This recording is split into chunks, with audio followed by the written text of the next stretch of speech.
Previously on Desperate Housewives. Previously on Buffy the Vampire Slayer. Previously on Damages. Previously on Lost. Previously on Fringe.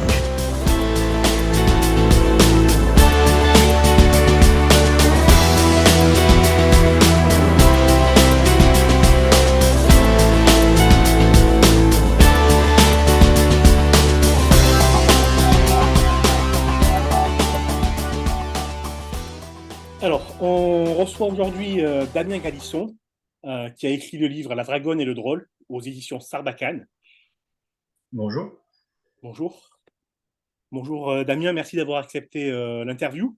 Je suis avec Jérémy Stocki, et qui lui aussi a écrit un roman de fantasy qui s'appelle Éléments, les derniers enfants de fête. Bonjour à tous et bonjour Damien. Bonjour à tous. Alors, on va se concentrer d'abord sur La Dragonne et le Drôle, sur cette histoire. Donc, c'est l'histoire d'une troupe de brigands flanquée d'un gamin qui est surnommé le Drôle. Il n'a pas de prénom, du moins, il ne s'en souvient pas. Et un jour, le Drôle tombe sur un dragon qui va s'avérer être une dragonne, ou plutôt c'est l'inverse, c'est la dragonne qui tombe sur le Drôle. Alors, avant de revenir au livre, enfin de parler du livre, j'aimerais parler un petit peu de vous, Damien Galisson.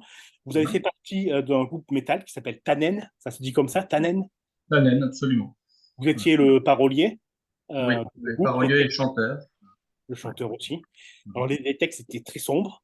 C'est ce que je me suis dit en ouvrant votre livre. Je me suis dit, bah, tiens, il passe d'une écriture noire, d'une noirceur, grâce à un truc un peu plus lumineux. Et puis, les dragons, etc., etc. Et puis après, hein, j'ai refermé le livre et je me suis dit qu'il y avait quand même aussi de la noirceur dans cette histoire-là. Est-ce que vous êtes d'accord avec moi sans spoiler? Oui, moi je pense que la dragonne et le drôle, oui, il y a quelque chose de lumineux, et je pense que la partie lumineuse, c'est sans doute le fait de se mettre dans la peau d'un gamin, de voir le monde par les yeux de quelqu'un qui a 12 ans, et donc il y a cette fraîcheur-là. Et en même temps, il est confronté à un monde qui est difficile, qui est pas simple. Voilà, donc bon, puis je pense que la fantasy et le métal sont deux genres qui aiment bien s'entremêler, donc depuis longtemps et pour longtemps. Il n'y a pas de doute là-dessus. Vous avez aussi écrit des livres pour enfants, il me semble. Oui. Je les ai pas lus, ces livres-là. Vous avez commencé l'écriture en parallèle de l'expérience Tannen ou à part? Moi, je trouve que j'ai toujours eu envie de raconter des histoires, même gamin. Ça a souvent été par le dessin, par l'envie d'essayer de faire de la BD, des choses comme ça. Et puis assez tôt, ado, on m'a mis une guitare dans les mains parce que ma frangine avait une guitare. On m'a dit, tiens, toi, tu chanteras. Voilà, donc tout est arrivé un petit peu en même temps.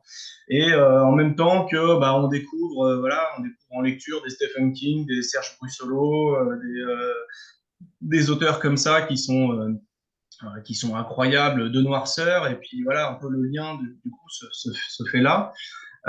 Après, pendant très longtemps, au niveau écriture, je me suis vraiment concentré sur la musique, sur le fait d'avoir un groupe, une équipe, et puis d'aller en avant, de faire 2 albums, de faire des petites tournées, même si c'était club ou bar, mais voilà, beaucoup concentré là-dessus. Et finalement, je pense que c'est l'arrivée de mes enfants qui m'a. Alors, à côté de ça, je lisais beaucoup, c'est-à-dire que les textes de Tannen pouvaient être très influencés par Shaina Mieville, des auteurs comme ça, des Chuck Palahniuk, Justine Niogré, où on prend Justine Niogré n'importe où et en fait, je pense qu'on peut faire une chanson, voilà, tellement elle est poétique. Donc, très influencé par des auteurs de fantasy, par leurs plumes, sur du texte chanté. Et puis, c'est l'arrivée de mes gamins qui m'a donné envie de me remettre à dessiner, à raconter des histoires, parce que en fait, on ouvre un livre comme Les Trois Brigands, et en fait, en 10 pages, en 10 pages, il y a le Seigneur des Anneaux, quoi. Voilà, ça se passe très très vite, parce que c'est pour tout petit, et en même temps, il y a tout un univers, des choses qui s'enclenchent très vite en termes de schéma narratif, et ça donne envie, en fait. Voilà. Je rebondis sur ce que vous avez dit au début. Ça veut dire que Tannen, c'est une histoire de famille? vous m'avez parlé de votre sœur, tout ça. Tannen, c'était avant tout un groupe de Ah famille. non, non, c'est pas un groupe c'est pas un groupe de famille. Alors c'est devenu la famille, hein, l'ancien bassiste, et c'est le parrain d'un de mes gamins, etc. Mais non, c'était pas un truc de famille. Ma sœur, parce que à la maison, moi j'avais une grande sœur qui a fait un peu de rock et puis qui a fini par poser la guitare, c'était pas son truc. Et puis j'ai un copain très jeune, j'étais au collège, et qui a dit, bah, il y a une guitare chez toi, donc moi je veux monter un groupe, tu vas faire de la guitare. Voilà, simplement. Vous avez dit que ben, vous aimiez raconter des histoires, notamment par la BD, tout ça. Ça veut dire que les illustrations qui sont dans le livre, c'est vous qui les avez faites? Non, c'est pas moi qui les ai faites, c'est Tom Oreille qui a fait une BD chez Sarbacane qui est assez chouette. Et là, pour le coup, c'est Julia Thévenot qui est la directrice de la collection qui a choisi qui a choisi le format, la courbe, de mettre un illustrateur. Donc, ouais. Toute la partie graphique, c'est à eux. D'accord. Alors, il y a deux choses qui frappent dans votre livre dès qu'on l'ouvre. La première chose, c'est la bande-son. Alors, on va s'arrêter dessus. Donc, il y a Radiohead, Brutus, Gojira, Cult of Luna. Eux, je ne les connaissais pas, j'ai découvert. Pourquoi il y a une bande-son dans votre livre? Alors, la bande-son du livre, c'est dû à Thibaut Bérard qui a créé la collection chez Sarbacane. Et je pense que c'est quelqu'un qui adore le rock. Et la collection Exprime, depuis ses débuts, en fait, a cette bande-son dans tous les romans Exprime. Moi, je trouvais ça. J'ai tout de suite kiffé ce truc-là parce que voilà, j'écoute beaucoup de musique, je vis avec la musique et j'écris en musique. Bah, les titres qui sont là, alors ceux qui sont chantés sont un peu moins présents. Moi, étaient présents dans ma vie au moment de l'écriture, mais un peu moins pendant l'écriture. Mais par contre, voilà, il y a des choses sur lesquelles j'ai écrit quasiment avec l'album qui tournait en boucle, notamment Russian Circles, qui est un groupe qui crée des boucles. Ils sont que trois, on a l'impression qu'il y a 50 instruments. Pour le coup, il y a pas de chant, et puis on passe vraiment par des parties hyper mélodiques et puis des parties plus intenses parce que ça reste du métal. Voilà, un groupe comme ça, moi, pour l'écriture, en fait, pour arriver à se plonger, s'immerger dans l'écriture, ça a été un sacré moteur. D'accord. Donc, en gros, vous écrivez avec la musique en fond, entre guillemets, pour l'immersion et pour l'inspiration, mais la bande-son qu'on trouve en première page de votre livre, c'est j'allais dire une demande, non, mais c'est la signature de la maison d'édition. C'est bien ça? Ouais, la signature de la maison d'édition, complètement. D'accord. Alors, il y a la deuxième chose qui frappe dans votre livre, c'est la mise en page. Ouais. Donc, on voit des mots qui ne sont pas bien alignés avec les autres, des lettres qui se baladent de ci, de là. Donc, je vais vous demander pourquoi. Moi, je vais vous dire mes deux théories. Vous allez me dire s'il y en a une qui est bonne ou si c'est du délire total. La première théorie que j'avais, c'était que les lettres, elles sont poussées par le vent, comme les îles qui sont poussées par le vent dans votre livre. Et la deuxième théorie, c'est juste des bouts de chansons qui se baladent, vu que la chanson, c'est aussi un thème dans le livre. Pourquoi vous avez choisi cette mise en page? Alors, c'est rigolo, je reviens un petit peu sur les théories. C'est vrai que j'avais pas pensé à la question du vent qui souffle les mots, mais c'est vrai que ça correspond un peu à l'état d'esprit du drôle, finalement, d'être un peu comme ça, parsemé, éclaté. On lui dit des fois qu'il flotte. Voilà, c'est ce qu'on dit aux gamins quand on trouve de l'attention, souvent. On va dire, ah, tu flottes, t'es dans la lune, t'es dans les nuages. Donc, j'y avais pas pensé, mais l'analogie est chouette. Euh, Moi, en fait, j'ai envoyé un roman à Sarbacane qui était presque en alexandrin à la ligne, sans forcément toute la rime, etc. Mais d'un point de vue mise en page, on était pas loin du chevalier à la charrette, quoi. On était un peu à l'ancienne. C'était un roman tout de suite en vers, avec tout de suite cette poésie. Par contre, j'avais pas du tout joué avec les mots au niveau de la mise en page.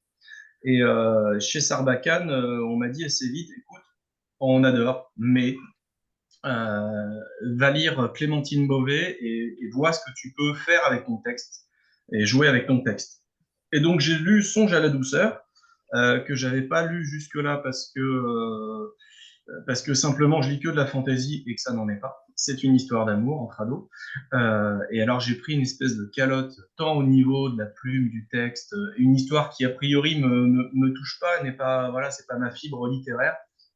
Et j'ai adoré, d'une part, et puis d'autre part, en fait, j'ai tout de suite fait le lien avec le graphisme, avec la BD, de se dire, si je mets un mot tout seul au milieu d'une page, en fait, il pèse 3 tonnes, et si je fais du gris typographique à la ligne, on est plus dans quelque chose de descriptif qui peut aller plus vite, etc. Donc, en fait, quand on écrit, on a toujours ce truc de je fais une phrase courte ou je fais du vert blanc, on va dire, 1, 2, 3, 4, 5, 6, 1, 2, 3, 4, 5, 6, qui sont cachés dans le texte, qui font partie de la rythmique, du rythme qu'on met dans le texte. Et là, voilà, ça donne un outil de plus pour vraiment faire de la mise en page et pour dire, allez, jusqu'à voilà, une phrase, un mot qui est dans l'air et qui est tombé, quoi. On se rapproche du graphisme. Et j'ai adoré faire ça. Ouais. Et alors pareil, hein, a priori, quand j'ai feuilleté le livre avant de le lire, je me suis dit tiens, est-ce que je vais rentrer dans l'histoire avec tous ces bouts de phrases qui se baladent et en fait, non seulement on rentre dans l'histoire, mais ça participe aussi à l'immersion dans l'histoire avec toutes ces îles qui bougent et j'allais dire l'insécurité que ressent le drone, on la ressent aussi. Je rebondis aussi sur le poids des mots. J'avais noté cette phrase qui est dans votre livre. Les gens qui parlent trop, comme le fait Gargotte, savent-ils qu'avec un seul mot, une syllabe, un murmure, le taiseux pèse plus lourd qu'une île. Oui. Voilà, moi je m'étais fait la réflexion, j'avais entendu quelqu'un parler de, je sais plus quel chanteur, un vieux chanteur de variette, et de dire il se passe rien sur scène, il bouge pas, mais par contre voilà, dès qu'il fait un geste, ça pèse des tonnes. Et en fait j'aime bien cette idée de dire que oui, dans une assemblée où tout le monde raconte, dit des choses, etc. En fait celui qui dit jamais rien, au moment où il parle, tout le monde se tait pour l'écouter. Et voilà, c'est pas la même chose que quelqu'un qui peut vous abreuver de paroles tout le temps. Donc ça pèse pas la même chose s'il y en a peu ou s'il y en a beaucoup. En mise en page, souvent, on va dire que la mise en page d'un magazine qui a beaucoup de pognon, pour se dire je mets peu de mots dans un texte, dans une page A4, et on sait que voilà, il y a beaucoup de blanc autour, quoi. Il y a de la place. En fait, plus il y a de place, plus le mot peut prend lui de la place, hein, dans ce vide. Jérémy, tu veux intervenir? Non. Moi, par rapport à ce que tu disais, Christophe, sur les débuts, et notamment à la construction du livre et à la mise en page, moi, ça m'a vachement dérouté en fait sur le premier, deuxième chapitre. Et comme tu disais, ensuite, après, c'est assez immersif en fait. Au début, c'est déroutant parce qu'on n'a pas du tout l'habitude de lire un livre comme ça. Et ensuite, c'est très immersif et ça nous plonge directement à l'intérieur de l'histoire et ça nous donne pas envie d'en ressortir. Donc pour ça, bravo d'avoir choisi cette mise en page et j'ai envie de dire quel culot aussi parce que enfin, c'est vraiment pas anodin. Je lis pas mal, alors peut-être pas de tout, mais j'ai jamais vu une mise en page comme ça, en tout cas dans un roman. Le culot, je pense que c'est Sarbacane qui l'a eu et puis qui l'a depuis longtemps, en fait, qui peut, pour des ados, écrire des histoires voilà, qui peuvent être sacrément violentes, voire parler de sexe sans se poser la question. Voilà, c'est une collection et une maison d'édition qui fait depuis longtemps. Après, pour en avoir discuté avec eux, c'est vrai que la première fois qu'ils ont publié Songe à la douceur de Clémentine Beauvais, ils faisaient un pari, quoi. Parce que, voilà, est-ce que... bon, alors, en Angleterre, ça se fait pas mal et ils savent depuis longtemps que les ados sont prêts, sont beaucoup plus ouverts d'esprit que peuvent être les personnes les plus vieilles, hein, et sont prêts finalement à recevoir des choses qui n'ont jamais été faites. Voilà, fallait qu'à un moment, quelqu'un se jette à l'eau, ils l'ont fait. Ouais. Donc, voilà. Ouais, c'est bien. On ne prend pas les lecteurs pour des idiots, quoi. On peut leur proposer autre chose de différent. Même si ça nous déroute en début, au final, c'est beaucoup plus immersif qu'un simple texte posé comme ça sur des pages.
Alors, j'aimerais qu'on revienne sur le chant du coup. Alors, donc, vous avez une écriture assez poétique.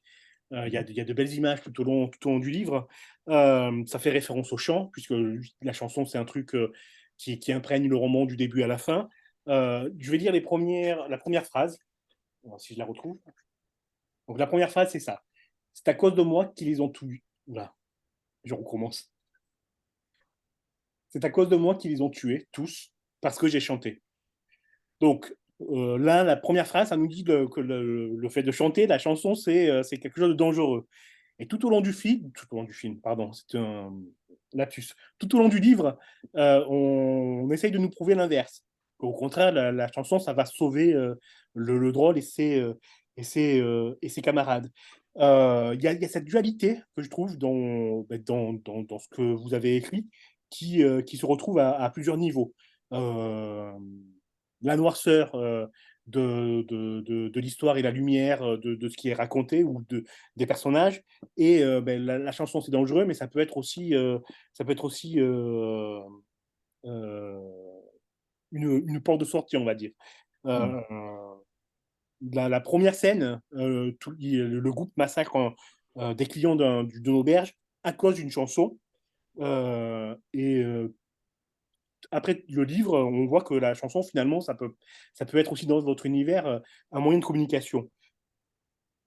Comment vous avez vous, cette dualité et vous l'aviez dans la tête dès le début ou pas du tout? Non, c'est arrivé sur le tard. Je pense qu'il y a des choses inconscientes au moment de l'écriture qui étaient déjà là et pas forcément aussi relevées. Et après, la réécriture et réécriture et réécriture, il y a des choses que voilà qu'on se met à comprendre et qu'on met en valeur.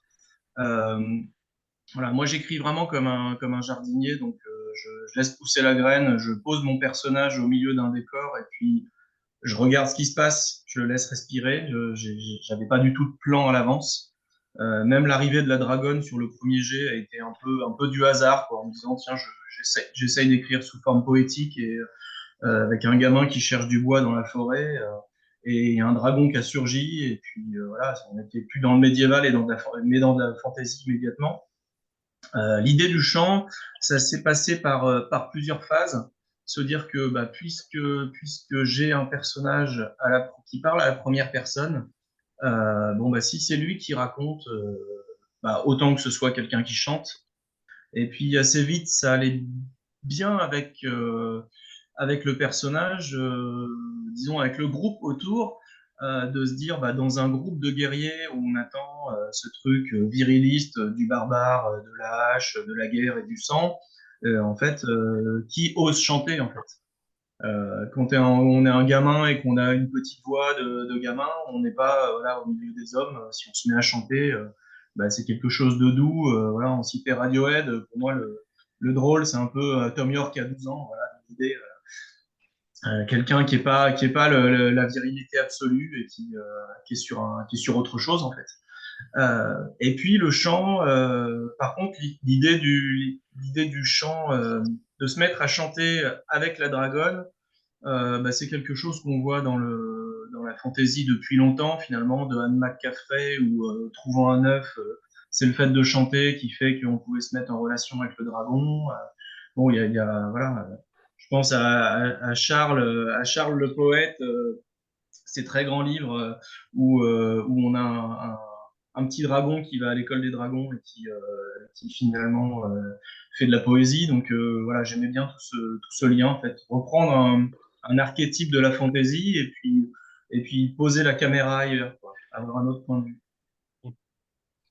Ouais, vous dites que vous n'avez pas fait de plan du coup pour le livre, mais j'ai l'impression que vous aviez quand même tout un bagage culturel et littéraire derrière qui vous a accompagné, quoi. Ah oui, oui, complètement. Après, voilà, moi je suis un très très gros lecteur, principalement de fantasy depuis toujours. Voilà, je fais quelques incursions vers le polar ou même vers de la blanche, si c'est chez des collections que j'aime bien. Je pense à Toussaint l'Ouverture, par exemple, des collections comme ça. Après, voilà, moi c'est vrai que oui, une culture littéraire qui est principalement sur celle de la fantasy. Après, je reste très sélectif, je lis pas tout. J'ai du mal avec le roman choral, par exemple, donc je fais partie des gros lecteurs de fantasy qui n'ont pas pu lire Game of Thrones, par exemple. Voilà, c'est rigolo. Mais oui, voilà, quand je pose les doigts sur le clavier voilà, pour écrire de la fantasy, d'un point de vue histoire, background, etc., voilà, je sais où je vais complètement. Après, quand je dis que je suis jardinier, ben voilà, j'ai fait une grosse friche, et puis après, il y a élagage. L'architecte vient après, et puis remet les choses dans le bon ordre. Il y a eu un gros travail avec Sarbacane, notamment là-dessus, ou voilà, une relecture de la part de l'éditrice pour bien replacer quels sont les enjeux, quelles sont les relations qui peuvent faire qu'à un moment, ça claque, quoi, complètement. D'accord. Je reviens sur la chanson du coup. Alors c'est peut-être une question indiscrète, mais le fait que le chant pose problème au début du roman, est-ce que c'est un reflet de votre expérience avec Tannen? Est-ce que est-ce qu'il y a eu une mauvaise expérience derrière ou c'est totalement inconscient? Alors c'est pas inconscient, mais j'ai pas eu de mauvaise expérience avec Tannen, qui pour le coup, voilà, Tannen, ça serait plutôt Tanner qui tient le micro, hein, c'était du hardcore assez violent, voilà. Euh, non, c'est plus l'expérience vécue, mais qu'on a tous dans tous les domaines, pas que artistique, mais de pas forcément être à sa place. Euh, la question pour un gamin de grandir et de pas être à sa place, de pas forcément avoir les modèles adultes qui sont ceux vers quoi on va. Je pense que voilà, les gamins qui arrivent dans une famille où on n'aime pas forcément le livre et où on aime soi-même lire, et ça peut être dans 10 000 choses. Moi, je bosse en plus de l'écriture, je travaille dans une boîte qui est dans le bâtiment. Et c'est vrai qu'on voit arriver des mômes qui ont 15-16 ans. Et au milieu de ces grands bonhommes qui portent des poutres et qui grimpent sur les toits, de trouver leur place, on voit en fait à quel point ça peut être difficile, ça peut être compliqué, ça peut être tiens, des modèles qui sont ceux qu'on a envie de suivre ou pas en fait. Voilà, c'est simplement ça. Après, c'est le chant, mais ça pourrait être n'importe quoi en fait, hein. On pourrait être un footballeur passionné qui est né dans une famille de violonistes et pas être à sa place, en fait. Voilà, Alors je rebondis sur ça parce que pour moi c'est ça aussi qui fait la noirceur de votre livre. Au-delà de ce que ça raconte, il y a une mélancolie, celle du drôle déjà, du personnage principal, mais celle de tout le monde qui sont comme pris dans une toile d'araignée au sein de laquelle personne ne fait ce qu'il veut vraiment. Tout le monde est assigné à un poste qui n'est pas le sien pour survivre, pardon, ou par peur, ou parce qu'il pense voir quelque chose dans l'œil de celui qui le regarde. Ouais, personne n'est à sa place du coup. Du coup, ça, c'était vraiment voulu de votre part. Vous en avez conscience ou c'est une interprétation encore, c'est juste mon interprétation et je délire? non, mais l'interprétation est totalement fondée, elle est totalement là. Après, ça a été mis en exergue après coup parce que c'était là. C'était là au premier jet de l'écriture. Voilà, c'est une thématique qui sans doute me tient à cœur. Euh, et qui est apparu, hein. C'était vraiment le cœur de livre, de se dire, voilà, un gamin pas à sa place, si on devait résumer la thématique. Et finalement, face à des personnages qui parfois semblent être complètement à leur place, droit dans leurs bottes, mais sont peut-être plus compliqués que ça, plus complexes que ça. Euh, et d'autres personnages qui font des choses, pas sans spoiler, mais qui sont voilà, carrément parfois ragoûtantes, mais qui sont forcés de le faire ou voilà, qui sont dans une situation où ils sont obligés de montrer ce visage-là parce que c'est ce qu'on attend d'eux. En fait, c'est toujours le poids ça rejoint le poids de à quel point on peut être un poète et oser parler, prendre la parole devant tout le monde, alors que tout le monde s'attend à autre chose, quoi. Voilà, donc on est complètement dans cette thématique-là. C'est amusant parce que pour moi, le seul personnage qui est à sa place, qui est content de sa place, c'est le personnage de Gerfo, pardon. La colonelle, les colonels, j'ai oublié. Bah, les générales, le colonel, ça colle aussi. Bon, c'est le chef de la grande troupe, hein, c'est le chef de l'armée qui est là. Ouais, Euh, je pense, quoi. elle est à sa place, mais il y a quand même une faille. C'est une femme qui vieillit et qui, pour rester à sa place de colonel, dans le fond, a besoin d'un dragon, quoi. Elle est un peu elle est un peu dans ce mouvement-là, du plus loin, plus fort, plus vite. Il faut voilà, elle ravage tout sur son passage pour arriver à ses fins. Et dans le fond, elle cherche un œuf de dragon, quoi. Elle cherche quelque chose. Elle est aussi dans une espèce de rêve d'absolu. C'est presque un rêve de gosse avec voilà, sauf qu'on est dans un char d'assaut, quoi. Donc elle a ce côté-là. Un personnage qui pour moi est assez à sa place, c'est Gargot, qui est le cuistot de la bande et qui, voilà, une fois qu'il il fait à manger pour une armée, mais vraiment le seul endroit où on peut se dire, tiens, on est dans une maison, on est apaisé, il se passe quelque chose de sympa, c'est dans cette cuisine en fait. Et ce geste de cuisiner, c'est un geste, je l'ai compris après coup, qui finalement c'est un geste très maternel, quoi. Faire à manger dans une maison, dans une famille, c'est pas anodin, quoi. On nourrit tout le monde, on nourrit ses gosses, et voilà, il est arrivé. C'est rigolo parce que c'est un personnage qui est arrivé comme ça, un peu comme un cheveu sur la soupe, et qui face à l'ensemble de la noirceur du roman, finalement, mettait un petit peu d'air, quoi. Et ça a été un personnage important pour moi. Je le disais comme lieu de repli. Moi, j'avais beaucoup pressenti quand j'ai lu le livre, c'est que tous le peu de moments où le drôle se sent pas bien, mais un peu mieux par rapport à tout ce qu'il vit, c'est quand justement il est dans cette cuisine avec ce chef cuisinier. Ouais.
Et justement, moi, je me demandais par rapport donc aux personnages qu'on a pu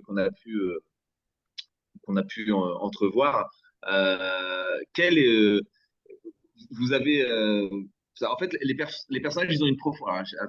Je cherche un peu mes mots, hein, mais les personnages en fait ils ont une grosse profondeur, ils ont une énorme profondeur, mais on a l'impression de ne pas assez les explorer. euh, et on a envie d'encore plus. En fait, moi, c'est le constat que j'ai fait quand j'ai lu ce livre, c'est qu'en fait, j'ai eu l'impression en fait d'arriver dans un monde qui existait déjà et dont en fait je ne savais pas beaucoup de choses. J'en ai appris un peu, mais j'ai été aussi d'un côté un peu frustré et j'aurais aimé en apprendre plus sur ces personnages, sur ce monde. Alors moi, ce que je me demandais, c'est est-ce qu'il y a est-ce que vous envisagez une suite? Est-ce que vous envisagez d'autres livres en rapport avec cet univers et qui justement vont nous nourrir un peu plus, nous lecteurs? Alors, pas actuellement, parce que je travaille sur un roman pour Sarbacane qui, du coup, c'est pas de la fantasy, c'est du fantastique. Donc, je me suis mis un petit challenge d'écrire quelque chose qui se passe aujourd'hui, avec forcément une sale bestiole ou un truc qui surgit, parce que sinon, à quoi bon? Euh, mais c'est vrai que l'idée comment dire, cette impression de survol, je pense qu'elle est due à deux choses et je l'entends complètement. Euh, un, il y avait une volonté d'avoir complètement euh, comment dire, de rentrer complètement dans le costume du personnage au moment de l'écriture. Donc c'est un monde qu'il connaît déjà. Donc finalement, il n'a pas besoin d'en expliquer lui les tenants et aboutissants. D'autant plus que c'est un gamin et que il y a voilà, on est sur un monde d'îles qui flotte dans l'air et que lui, il n'en a pas l'explication scientifique, mais pas plus qu'un gamin ici, donc on lui a pas expliqué, peut expliquer les marées ou la Terre qui tourne ou pourquoi la pomme tombe, voilà, tant qu'on lui a pas expliqué Newton, en fait. Il se pose pas la question, le monde est comme ça. C'est une première chose. Euh, J'en discutais il y a pas très longtemps avec un prof de français en disant bah oui dans la fantaisie de portail par exemple comme Harry Potter euh, ou le cycle de Gore tiens pour citer les lectures inavouables de fantaisie pas cool on a un personnage qui vit dans le monde d'aujourd'hui qui passe un portail et qui se retrouve dans un monde de fantaisie et du coup tout est nouveau et donc il explique tout.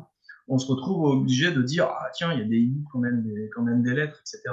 Là on est complètement dans de la fantaisie où le gamin c'est son univers. L'autre point important c'est que l'écriture poétique fait que on peut pas être dans un world building. Le world building est très conçu, hein, on a des choses qui sont nettes, évidentes, etc. Sauf qu'on peut pas se lancer dans des grandes descriptions qui expliquent les ponts, qui expliquent les cartes, qui expliquent comment les îles bougent, etc.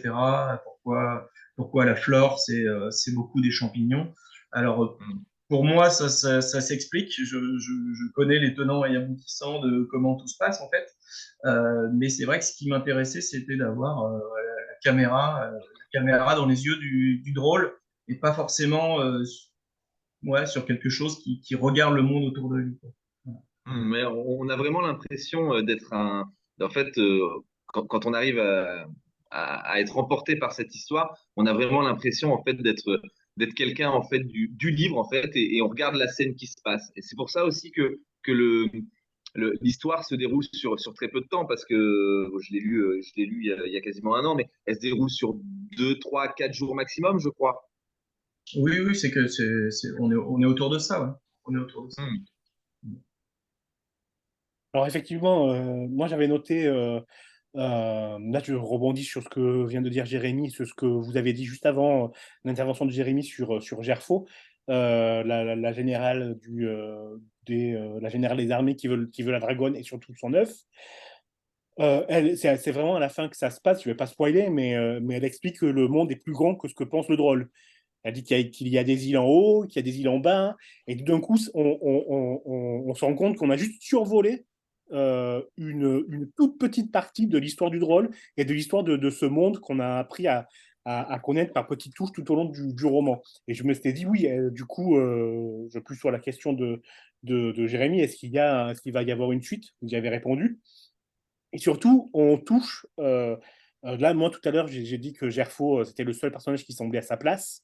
C'est aussi mon personnage préféré, mais parce qu'elle attend la fin pas pour montrer sa faille, mais pour montrer qu'elle est aussi perdue que les autres. Elle veut le dragon pour revenir en toute puissance dans un monde qui appartient à celui du drôle, mais qu'il ne connaît pas.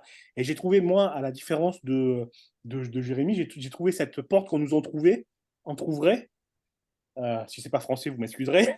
Ah oui, non, mais c'est de la création lexicale, on va dire. Ouais, voilà. J'ai trouvé ce petit,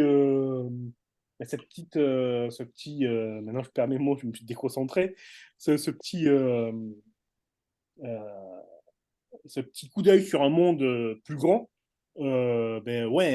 appétissant, on va dire. Appétissant. Et loin de me frustrer, je me suis dit, il y aura forcément une suite. Maintenant, si vous Moi, me quand dites je parle, ça, ça me frustre. Alors, moi, je pas te qu'il y coupe aura parce que pas, moi, quand je parlais de frustration, je parlais de frustration positive. C'est-à-dire que c'est une frustration qui nous en dit pas assez, mais qui nous en donne envie de savoir plus si suite il y Oui, a.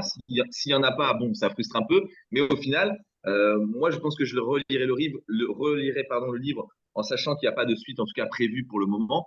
Et en fait, toujours en ayant ce côté un peu frustré, mais frustration positive dans le sens où ça va me permettre de rêver et de penser par moi-même à ce monde. Et c'est ce que je trouve beau dans beaucoup d'œuvres et donc du coup dans cette œuvre-là. ouais, je rebondis un petit peu dessus.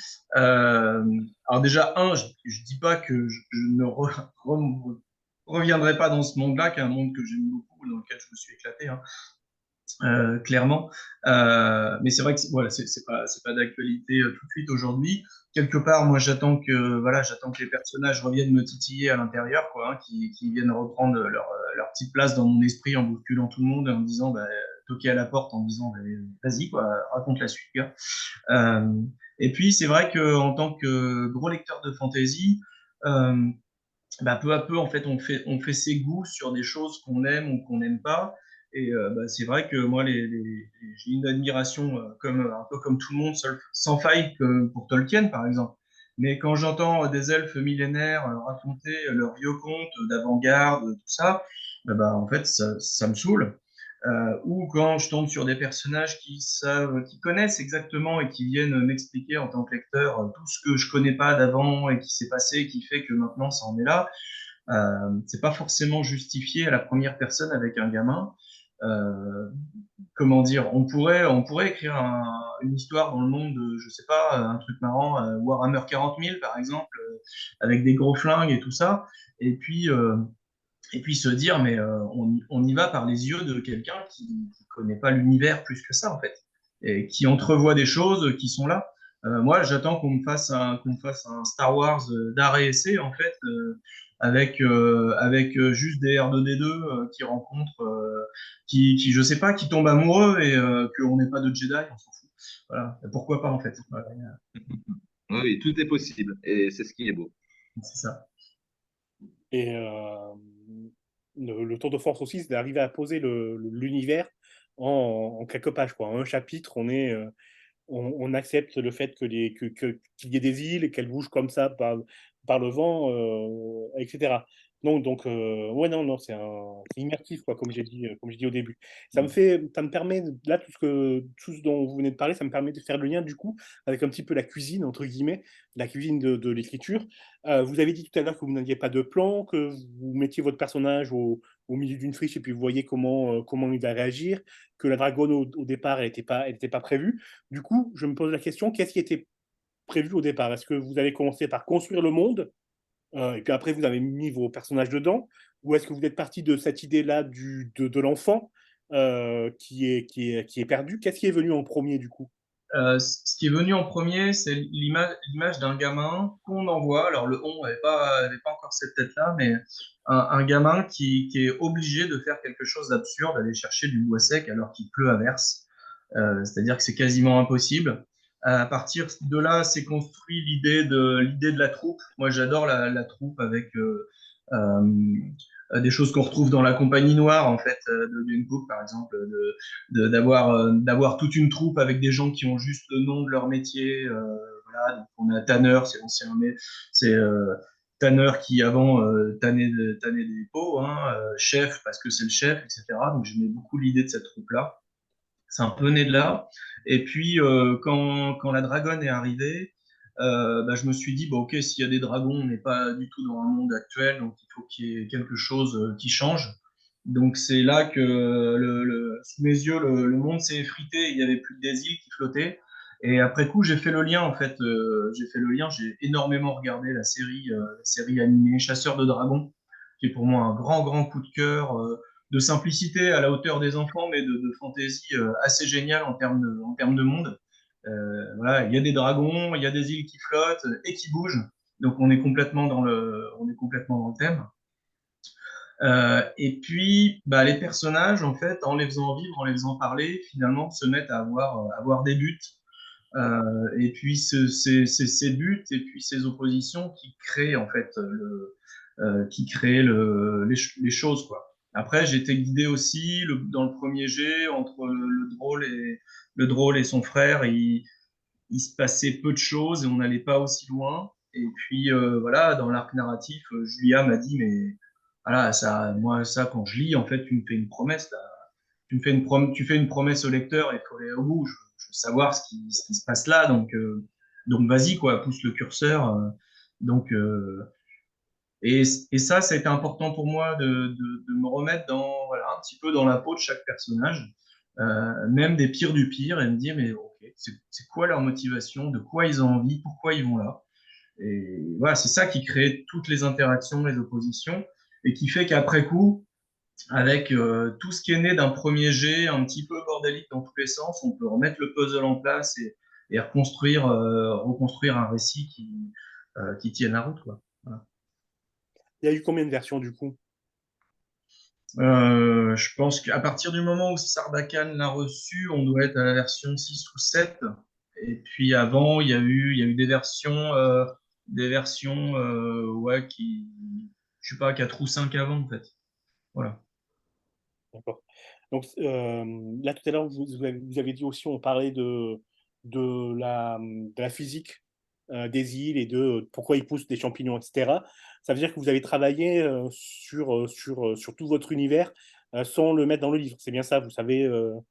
Ouais, alors pas forcément sans le mettre dans le livre, mais juste en fait me servir de ce que j'entrevoyais, de ce que je pouvais imaginer en me disant, bah voilà, en fait, si on est dans un monde d'îles éloignées les unes des autres, bah, comment la faune et la flore peuvent être un peu différentes. Voilà, j'ai voulu garder la figure du cheval, par exemple, qui est un personnage qui, mine de rien, est important dans l'histoire. Euh, alors que, bah, assez logiquement, on ne devrait pas avoir de chevaux dans un monde où on a des îles qui flottent parce que c'est un animal de grande plaine. Donc, je me suis dit, oui, il y a sûrement quelque part où il y a des grandes îles avec des plaines ou avec des chevaux qui vivent. Voilà, les champignons parce que les spores, ça se déplace facilement. Et puis, ça me permettait aussi, ces champignons, de dire, bah oui, avec la peau de ces champignons géants, bah, on peut créer des aéronefs. Euh, voilà, c'est des choses que simplement voilà, j'ai laissé pousser en moi et me dire, voilà, c'est des éléments dont on peut se servir. Voilà. Après, à décrire, il y a des fois où c'est compliqué, quoi. L'idée des cartes qui bougent, je les ai eues tout de suite. Avec Julia, on est revenu et revenu et revenu sur cette scène parce que c'était pas clair pour elle et c'est pas forcément très clair pour le lecteur. Et on a même triché un peu en disant on va mettre une carte au début pour expliquer comment peut être ce monde. Voilà. Ouais. Je me suis posé si elles fonctionnaient, ces cartes, si vous avez poussé, si l'illustrateur avait poussé, j'allais dire le vice, c'est pas le vice, mais, Mm. mais est-ce que si je les découpe, etc., est-ce qu'elles fonctionnent bon. Ah, j'ai pas vérifié, c'est moi qui ai envoyé un brouillon pour expliquer un peu comment les cartes fonctionnaient. Là où elles fonctionnent, c'est qu'on a tous ces petits symboles qu'il a inventés qui représentent les saisons et les vents et qui font que bah, on doit bien les tourner ensemble dans le bon sens pour que les îles finissent par se rejoindre d'une manière ou d'une autre. Donc, ouais.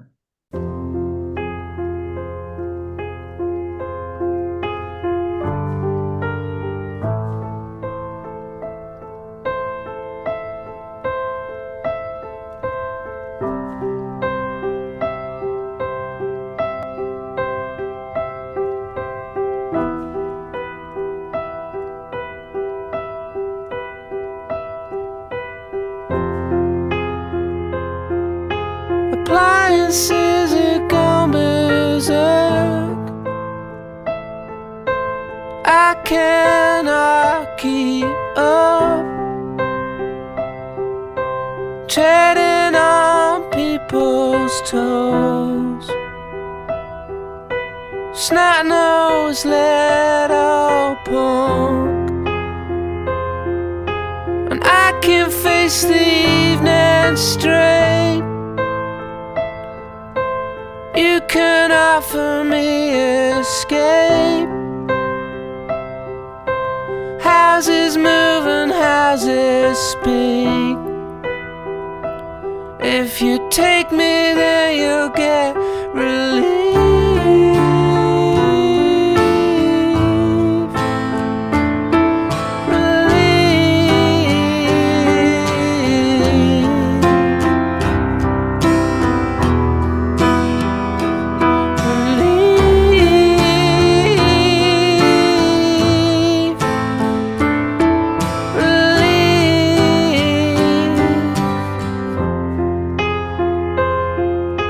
And if I'm gonna talk, I just wanna talk. Please don't interrupt. Just sit back and listen, 'cause I can face the evening straight. You can offer me escape. Houses move and houses speak. If you take me, then you'll get relief.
J'ai une dernière question pour moi. Pour vous, l'histoire, c'est quoi au final? L'histoire de la dragonne et le drôle. C'est juste une histoire et rien de plus. C'est l'histoire d'une amitié, c'est une histoire de famille, c'est une histoire de combat dans l'adversité ou comme il y a cette histoire de l'œuf et de la dragonne, c'est une histoire de maternité, de passage à l'âge adulte. C'est quoi pour vous Moi, je pense que l'idée de l'œuf, les premières choses que j'ai essayé d'écrire sans arriver au bout, parce qu'arriver au bout d'un roman, c'est compliqué. J'écris plein de débuts. On est toujours très fort en début. Je pense que l'œuf, c'est quelque chose. L'œuf, ce qu'on couvre, ce qu'on garde près de soi, que ce soit une passion, son gamin, son premier amour, je ne sais quoi, c'est quelque chose qui est voilà, qui est très vif chez moi. Après, voilà, je suis pas psychanalyste et je n'ai pas spécialement envie d'aller creuser plus loin. C'est comme ça. Pour moi, c'est une figure très importante. Je pense que vraiment le nœud pour moi de cette histoire, c'est la question de la rencontre, en fait. C'est la question de la rencontre entre eux. Et après, il y a des choses que j'ai tilté un peu. Une fois, le psychiatre est peut-être pas très loin. Il y a des choses que j'ai tilté plus tard, en fait, d'avoir un personnage masculin qui est dans sa sensibilité et sa faiblesse, qui rencontre un personnage féminin qui est la toute-puissance, qui est un peu le Godzilla, quoi, la mère nature dans toute sa force et toute sa possibilité de destruction. Et voilà, c'est de se dire, des opposés absolus peuvent se rencontrer par une vibration, par le chant. Ok, merci. Jérémy, tu veux conclure? Tu as des Moi, j'ai dernières questions? pas d'autres questions. C'était vraiment très complet. Moi, juste un merci pour ce moment que j'ai passé, en tout cas en lisant votre livre. Euh, Moi, je fais pas partie, alors sans rien spoiler du tout, mais je fais pas partie des gens qui veulent à tout prix des happy endings, un homme et une femme ou un couple plus ou moins qui finissent ensemble à la fin où tout est bien qui finit bien.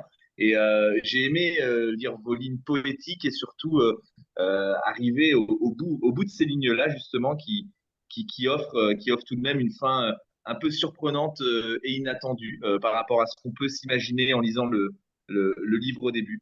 Donc, vraiment, merci pour ça et pour, euh, pour votre qualité d'écriture et de mise en page. Merci beaucoup. Ouais, je plus sois. La fin, elle est bien. Elle est vraiment bien parce elle est pas bête. Elle est pas bête. Elle est un peu douce amère et personne n'est vraiment satisfait. Elle est vraiment bien, quoi. C'est vraiment bien comme fait. On revient à ce qu'on disait tout à l'heure sur votre éditeur. Ils ne prennent pas les lecteurs pour des idiots, quoi. Ça fait plaisir.